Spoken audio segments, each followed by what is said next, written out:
저는 오늘 본문을 중심으로 해서 하나님께 맡기는 삶이라는 제목으로 함께 말씀을 나누기를 원합니다. 2023년 개묘년 새해가 밝은 지도 벌써 한 주가 지났습니다.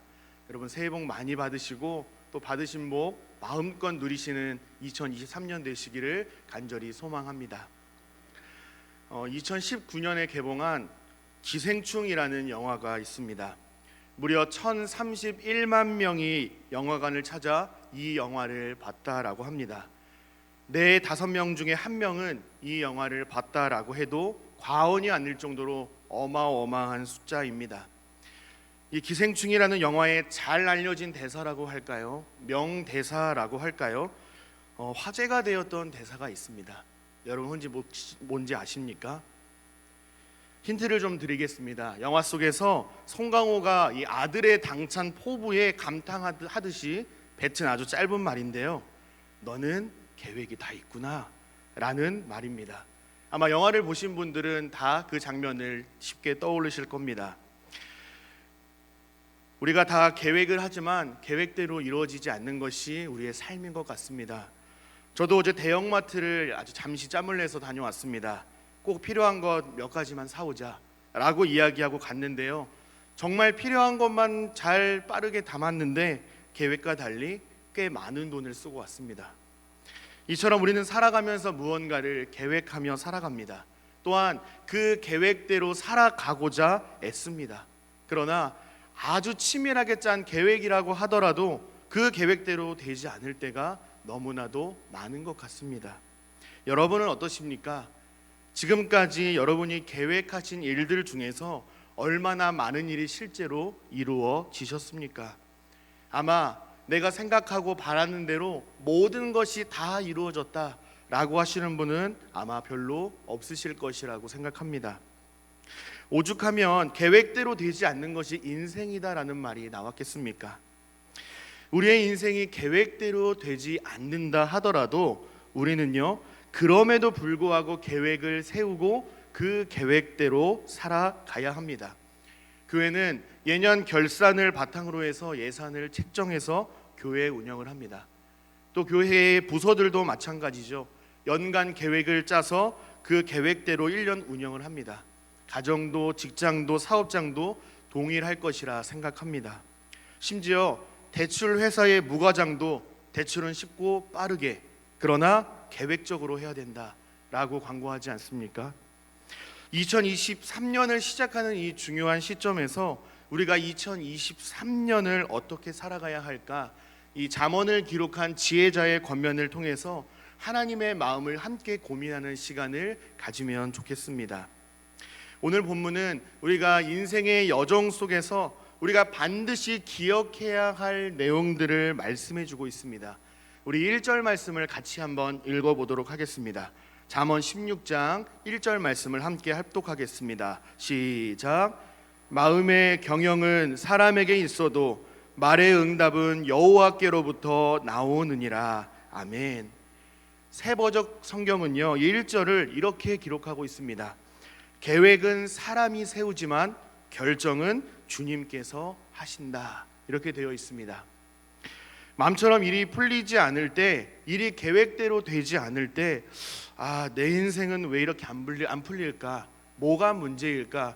아마 이런 푸념 섞인 말을 한 번이라도 해보신 분 계실 겁니다. 이러한 질문 앞에서 지혜자는 우리에게 2가지의 해답을 제시해주고 있는데요, 우리의 계획대로 인생이 되지 않는 이유 첫 번째는요, 모든 결정권은 하나님께 달려있기 때문입니다. 저를 한번 따라해 주시면 감사하겠습니다. 모든 결정권은 하나님께 있습니다. 네, 그렇습니다. 모든 결정권은 하나님께 있습니다. 성경은요, 이 세상에서 일어나는 이 모든 일들이 다 하나님께서 정하신 대로 이루어진다라고 말씀합니다. 대표적으로 마태복음 10장 29절에 보시면 예수님께서 하신 말씀이 있습니다. 참새 2마리가 핫 아사리온에 팔리지 않느냐? 그러나 너희 아버지께서 허락하지 아니하시면 그 하나도 땅에 떨어지지 아니한다라고 말씀하셨습니다. 하나님께서 허락하지 않으신다면 참새 한 마리도 땅에 떨어지는 일이 일어나지 않는다라고 말씀합니다. 여러분, 이 말씀 한번 뒤집어서 한번 생각해 보면 어떨까요? 하나님께서 허락하신 일이라고 한다면 참새 한 마리도 땅에 떨어진다라고 이해할 수 있겠죠. 여러분, 여기서 참새가 의미하는 것은 무엇입니까? 이 참새는요, 지금은 우리가 보기가 참 어렵지만 이 참새는 하찮음의 대명사입니다. 아주 하찮고 보잘것없는 것을 상징합니다. 즉 아주 사소하고 하찮아 보이는 것까지도요, 하나님께서 통치하고 계신다라고 말씀하시는 것입니다. 주님은 저와 여러분에게도 동일하게 말씀하십니다. 하물며 너희일까 보냐. 사랑하는 제2가족 여러분, 하나님께서 저와 여러분의 삶을 지금도 다스리고 계실 뿐만 아니라 최고의 것으로 인도하고 계신다라는 사실을 믿으실 수 있기를 바랍니다. 또한 여러분이 지금 서 있는 자리가 하나님의 역사하심과 하나님의 인도하심의 결과라는 사실 또한 믿으실 수 있기를 바랍니다. 우리가 많은 것을 기도하고 구합니다. 마음의 기도의 제목들이 있습니다. 그러나 하나님의 뜻과 맞으면 하나님께서 허락하셨고요, 하나님의 뜻과 맞지 않으신다면, 하나님의 때와 하나님의 방법이 아니라고 한다면 때로는 침묵하시거나 때로는 거절하시거나 때로는 곁길을 통해서 하나님의 뜻을 이루셨다라는 것입니다. 여러분, 우리 하나님은요, 고집불통 독불장군이 절대 아니십니다. 저는 하나님의 거절하심에 대한 이야기를 접할 때마다 생각나는 성경 구절이 있습니다. 마가복음 14장 36절 말씀입니다. 이르시되 아빠 아버지여, 아버지께는 모든 것이 가능하오니 이 잔을 내게서 옮기시옵소서. 그러나 나의 원대로 마시옵고 아버지의 원대로 하옵소서 하시고. 아멘. 이 잔을 내게서 옮겨 주십시오. 이 고백은 예수님께서 십자가에 달려 죽으시기 전에 아버지 하나님께 간절히, 정말 간절히 부르짖었던 기도입니다. 여러분, 주님께서는요, 하나님께 정말 간절하게 기도하셨거든요. 정말 뜨겁게 기도하셨습니다.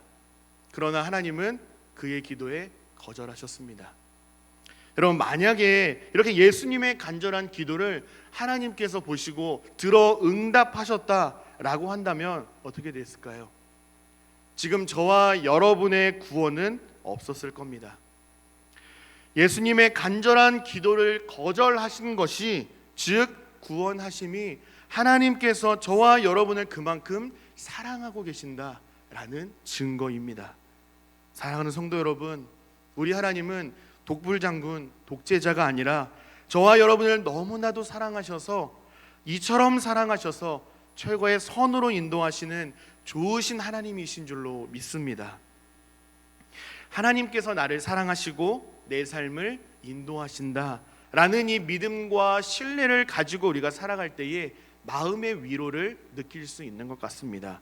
또한 문제와 어려움 앞에서 비교적 유연하게 반응할 수 있는 것 같습니다. 하나님의 뜻이 있겠지 하고 고난과 어려움들을 삼킬 수 있는 조금의 여유가 생기는 것 같습니다.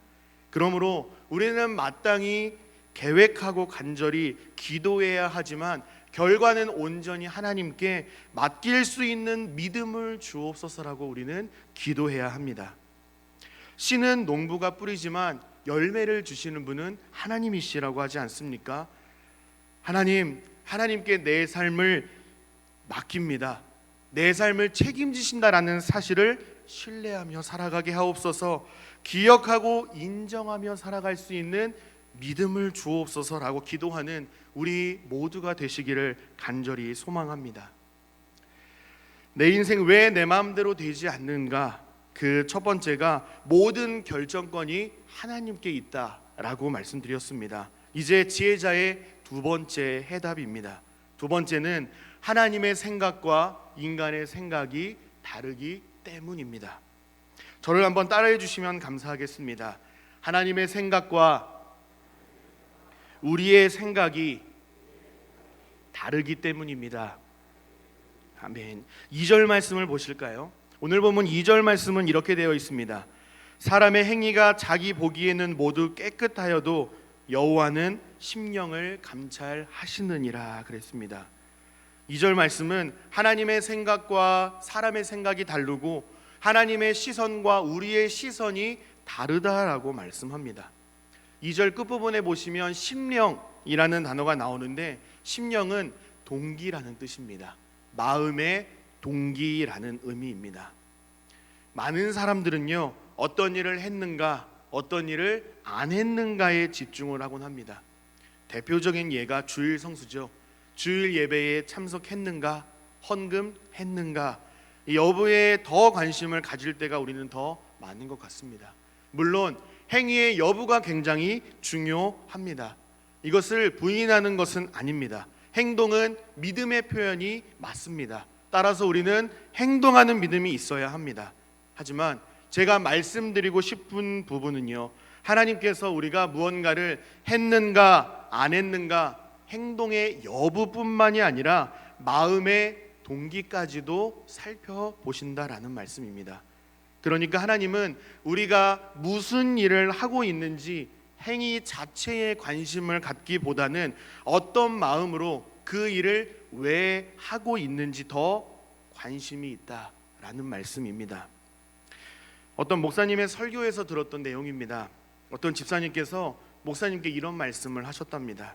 목사님, 제가 이번에 회사에서 골프 여행을 좀 가게 돼서 이번 주일에 예배를 참석할 수가 없게 됐습니다. 예배를 드릴 수 없어서 아쉽지만 제 마음은 예배당에 있는 거 아시죠?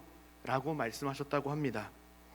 이 집사님의 말씀을 가만히 듣고 계시더니 목사님께서 이렇게 대답을 하셨답니다. 집사님, 그렇게 되셨군요. 집사님의 마음이 예배당에 있다라고 말씀하셨는데 그러면 몸은 예배당에 오시고 마음은 골프장으로 보내시면 되시겠습니다. 이렇게 말씀하시고 주의를 지키라 라고 말씀하셨다라고 합니다. 그 말을 듣고 이 집사님의 얼굴이 붉어졌다라고 합니다. 저는 설교를 준비하면서 이 이야기 속 집사님만의 이야기가 아니다라는 생각이 들었습니다. 우리도 하나님께 예배합니다. 새벽을 깨워 기도하고 큐티하고 말씀을 읽고 듣습니다. 또 일상 중에서 찬양을 부르면서 하나님의 은혜에 감사를 고백하기도 합니다. 하지만 몸은 교회에 와 있지만 생각과 마음은 다른 곳에 있을 때가 저에게도 있더라고요. 그래도 몸은 교회에 왔으니까 나는 괜찮다, 다른 사람보다 좀 더 낫다, 문제없이 신앙생활 잘하고 있다라고 충분히 제 자신을 속일 수 있는 존재가 바로 인간이더라고요. 이것은 죄인된 인간의 정체성이요 한계인 것입니다. 그래서 우리는 마음의 중심을 솔직하게 잘 점검해 보아야 합니다. 본문 2절은 무엇을 하고 있느냐를 넘어서 어떤 마음과 동기를 가지고 그 일을 하고 있는지를 묻고 계십니다. 체크리스트를 만들어서 예배 참석 동그라미, 헌금 동그라미 이렇게 신앙생활하는 것이 아니라 마음과 함께 행동도 같이 드리는 신앙생활을 요구하신다라는 것입니다. 아울러 2절 말씀 끝부분에 보시면 감찰하신다라고 되어 있습니다. 이 감찰하신다라는 말은요, 저울에 달아본다라는 뜻입니다. 저울에 올려본다라는 뜻이거든요. 행위뿐만 아니라 하나님 앞에서 우리의 모든 것, 우리의 말과 성품과 인격과 행동과 생각과 마음의 동기까지 저울에 올려놓고 달아보신다라고 말씀합니다. 하나님께서 우리의 모든 것을 저울 위에 올려놓고 무엇을 하실까요? 우리의 죄악을 심판하십니다. 사랑하는 제2가족 여러분, 우리 하나님은 우리의 목자요 인도자가 되신다라는 사실을 여러분 믿으십니까? 정말로 믿으십니까? 아멘. 모두가 아멘으로 대답해 주셨는데, 그렇다면 하나님은 사랑의 하나님이실 뿐만 아니라 우리의 죄와 행위까지도 심판하시는 심판자 하나님이시라는 사실도 여러분 믿으십니까? 우리가 하나님에 대해서 말할 때 사랑의 하나님을 더 강조해서 말하다 보니까 어쩌면 심판하시는 이 공의의 하나님에 대해서는 놓치는 경우가 꽤 많은 것 같습니다. 하지만 우리 하나님은 인간의 마음의 동기까지 저울 위에 달아보고 우리의 행위에 따라서 우리의 행위대로 심판하신다라고 분명하게 말씀합니다. 우리는 이 사실 또한 반드시 기억하며 살아가야 합니다. 이런 배경 속에서 지혜자는 오늘 본문 3절에서 삶의 태도를 분명하게 제시합니다. 굉장히 잘 알려진 말씀인데 우리 잠언 16장 3절 말씀을 같이 한 목소리로 읽어보도록 하겠습니다. 3절 말씀을 함께 읽습니다. 시작. 너의 행사를 여호와께 맡기라. 그리하면 내가 경영하는 것이 이루어지리라. 아멘. 3절을 이 문자적으로만 이해하면요, 마치 자판기처럼 하나님을 대할 오류가 생깁니다. 마치 자판기처럼 하나님을 신뢰하기만 하면 모든 것을 주신다라고 이해할 수가 있습니다. 물론 하나님은 그렇게 하실 수 있는 전능하신 하나님이 맞습니다. 그러나 그것을 강조하고 있는 말씀이 사실은 아닙니다. 1절과 2절에서 살펴본 문맥에 따라서 3절 말씀을 이해해 보면요, 내 인생 하나님 없이도 충분히 잘 살 수 있다는 교만을 모두 버리고 하나님의 주권을 인정하고 신뢰하며 하나님께 맡기는 삶을 살아갈 것을 요구하는 것입니다. 우리는 살아가면서 하나님께 모든 것을 맡깁니다 라는 말을 자주 하고 자주 듣습니다. 저도 기도를 마칠 때에 모든 것 주님께 맡겨드리오며 라는 표현을 자주 올려드리는데요, 모두가 다 그런 것은 아니지만 일반적으로 하나님께 맡겨드린다라고 하면 나는 하나님께 맡겨드렸으니 나는 이제 손 뗀다 라는 의미가 강한 것 같습니다. 그렇게 느껴질 때가 있습니다. 여러분, 그렇지 않습니까? 하나님께 모든 것을 맡겨드립니다 라고 이야기하는데 제가 뭔가를 좀 행동하는 것 같으면 믿음 없는 것 같고, 그렇다고 하나님께 맡겨드렸으니 하나님이 일하시도록 기도하는 것, 이것도 믿음이 아닌 것 같고 갸우뚱하지 않으십니까? 여러분, 그렇다면 하나님께 온전히 맡긴다라는 것은 어떠한 의미를 갖고 있을까요? 여러분, 영어 성경을 보면요, 이 맡긴다라는 말이 커밋이라는 영어 단어로 되어 있는데 위임하다, 위탁하다라는 뜻입니다. 원어로 보면 이 맡긴다는 말은 던지다, 산 위에서 돌을 굴린다라는 의미가 있습니다. 영어나 원어나 동일하게 권한과 책임을 상대방에게 맡긴다라는 뜻입니다. 베드로전서 5장 7절에 보면 베드로 사도는 너희 염려를 다 주께 맡기라 라고 말씀하죠. 이 말은요, 모든 염려를 주님께 던지라는 말입니다. 그렇게 할 때에 하나님께서 어떻게 하신다고요? 이는 그가 너희를 돌보심이라. 우리가 하나님을 신뢰하면서 하나님께 던진 그 염려들을 돌보아 주신다고 말씀합니다. 하나님 받으세요 라고 하면서 우리가 돌을 굴리듯이 하나님께 우리의 문제와 어려움들을 맡겨드릴 때 하나님께서는 우리를 외면하지 않으시고 그 굴러가는 문제들을 받으신다, 해결해 주신다 라고 말씀하는 것입니다. 저는 설교를 준비하면서 말씀을 묵상하던 중에 이 맡긴다라는 의미를 깊게 생각해 볼 수 있는 경험을 최근에 했습니다. 저에게는 14개월 된 예쁜 딸 아이가 있습니다. 돌이 지나면서 맞아야 할 예방접종 주사들이 너무나도 많이 있어서 순차적으로 하나하나 맞고 있습니다. 이번에 맞을 주사가 접종열이 날 수 있는 조금은 걱정되는 주사라고 해서 걱정을 하고 있었습니다. 그런데 아니나 다를까 새벽에 갑자기 열이 40도로 치솟으면서 열 경련을 일으켜서 급히 이나리병원 응급실을 갔습니다. 아이가 너무 어리고 또 열도 많이 올라 있던 터라 혈관을 찾는 것이 굉장히 어려웠습니다. 간호사 선생님은요, 적외선 기계를 활용해서 혈관을 찾는 데에 힘을 냈고요, 또 동료 의료진들과 함께 최선책을 고민을 했습니다. 부모된 저와 아내는 그 순간 아픈 아이를 위해서 할 수 있는 것은 아무것도 없었습니다. 그저 급히 병원으로 데려가는 것 말고는 할 수 있는 것이 아무것도 없었습니다. 두려움과 한계를 맞이한 것이죠. 그래서 이 간호사 선생님과 의사 선생님의 손에 아이를 온전히 맡길 수밖에 없었습니다. 의료진의 손에 아이의 치료를 온전히 맡겼다라고 해서 두 손 놓고 있을 수만은 없었습니다. 여러분, 부모의 마음이 다 그렇지 않습니까? 아내는 침상에서 간절히 기도하면서 우는 아이를 품에 안고 달래면서 간호사 선생님의 말에 집중하고 협조했습니다. 저 역시도 가만히 있을 수 없었습니다. 저 역시도 비어있는 작은 의자에 앉아서 하나님께 간절히 기도하면서 의사 선생님의 치료 과정을 지켜보고 울고 있는 아내와 또 그 아이를 달래고 있는 아내를 바라보면서 병실 안에서 일어나는 전체적인 상황을 주시했습니다. 밤을 꼬박 새는 긴박한 상황을 경험하면서 저는 여기서 맡긴다라는 의미를 깨달을 수 있었습니다. 제가 깨달은 맡긴다는 것은요, 맡겨놓고 아무것도 하지 않는 것이 아니더라고요. 그게 믿음이 아니라는 것을 깨달았습니다. 하나님의 은혜를 구하고 기도하면서 내게 맡겨진 일, 내가 할 수 있고 해야만 하는 일을 최선을 다하여 끝까지 감당하면서 모든 결과를 결정하실 수 있는 하나님을 신뢰하는 과정이라는 것을 깨닫고 하나님께 감사를 고백했습니다.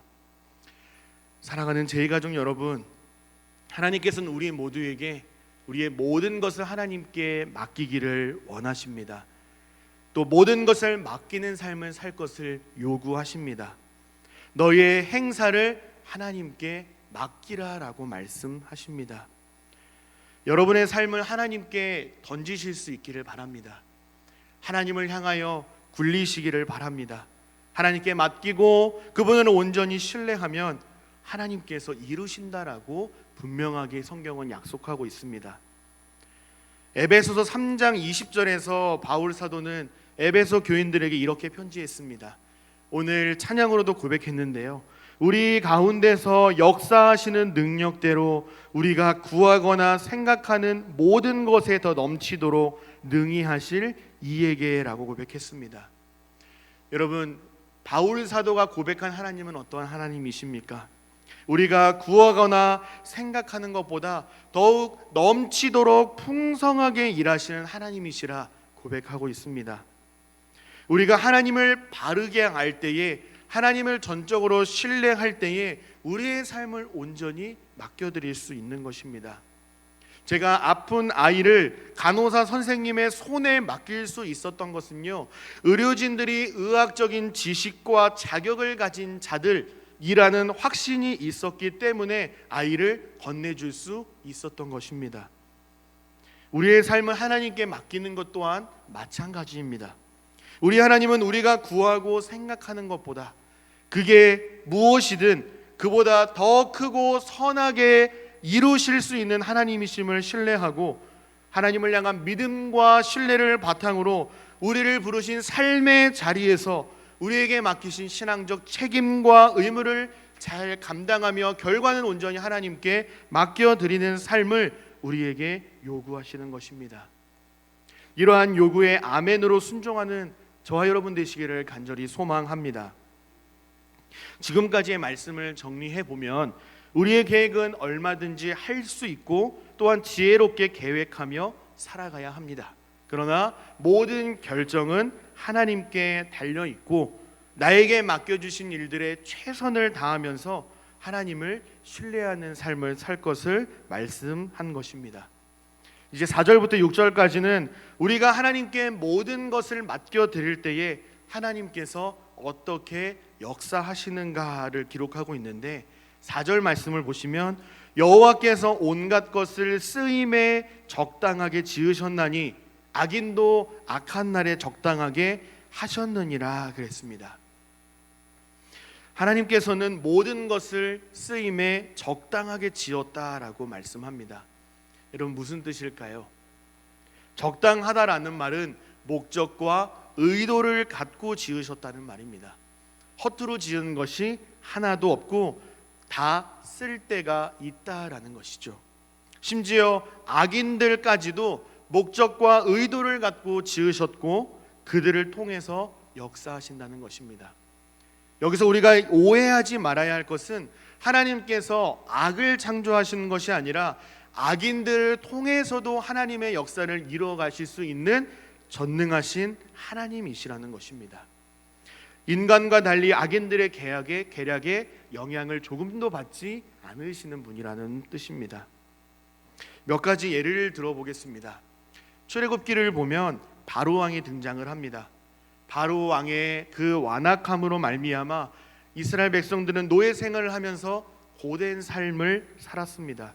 하지만 압제와 그의 어려움에도 불구하고 고난에도 불구하고 그들은 온전히 하나님을 신뢰하며 나아갔을 때에 병거와 함께 홍해바다 한복판에서 그들이 믿었던 병거와 함께 모두 다 익사하여 죽는 역사를 하나님께서 이루셨습니다. 이스라엘 백성들을 위해서 바로의 완악함을 사용하셔서 하나님의 역사를 이루신 것입니다. 신약의 사도 바울을 잘 아실 것입니다. 그는 예수 믿는 자를 핍박하던 자였습니다. 하지만 다메섹 도상에서 부활하신 예수 그리스도를 인격적으로 만나고 전혀 다른 삶을 살아가게 되죠. 보통 하나님의 일을 감당하겠다라고 하면 적어도 앞에 장애물들을 제거해 주셔야 하지 않겠습니까? 저라면 그렇게 했을 것 같습니다. 그러나 하나님은 그렇게 하지 않으셨습니다. 바울이 열심히 복음을 전했습니다. 그러나 그 결과가 무엇이었습니까? 명예와 성공이 아닙니다. 옥에 갇히기도 하고요, 수없이 매를 맞아 죽을 뻔한 위기를 여러 번 겪었습니다. 그러나 놀라운 것은요, 이 바울의 매인과 고난을 통해서 예수 그리스도의 십자가의 복음이 더욱 힘있게 전파되었다라는 것입니다. 교회가 세워지고 주님 앞에 헌신된 그리스도인들이 날로 퍼져 나갔다라는 것입니다. 하나님께서는 이렇게 사도 바울을 통하여서 예수 그리스도의 복음이 더욱 확장되고 견고해지도록 역사하신 것입니다. 제가 짧게 몇 가지만 소개해드렸지만 이런 놀라운 기적들이 성경에는 많이 기록되어 있습니다. 로마서 8장 28절에서 바울은 이렇게 고백합니다. 우리가 알거니와 하나님을 사랑하는 자 곧 그의 뜻대로 부르심을 입은 자들에게는 모든 것이 합력하여 선을 이루느니라. 아멘. 오늘 보면 9절에서도 지혜자는 말합니다. 사람이 마음으로 자기의 길을 계획할지라도 그의 걸음을 인도하시는 이는 여호와이시니라. 아멘. 사랑하는 저희 가족 여러분, 하나님께 선택받은 자녀들도요, 경건한 자도 때론 넘어질 수 있음을 기억하시기를 바랍니다. 우리의 소망대로 계획한 대로 되지 않을 수도 있습니다.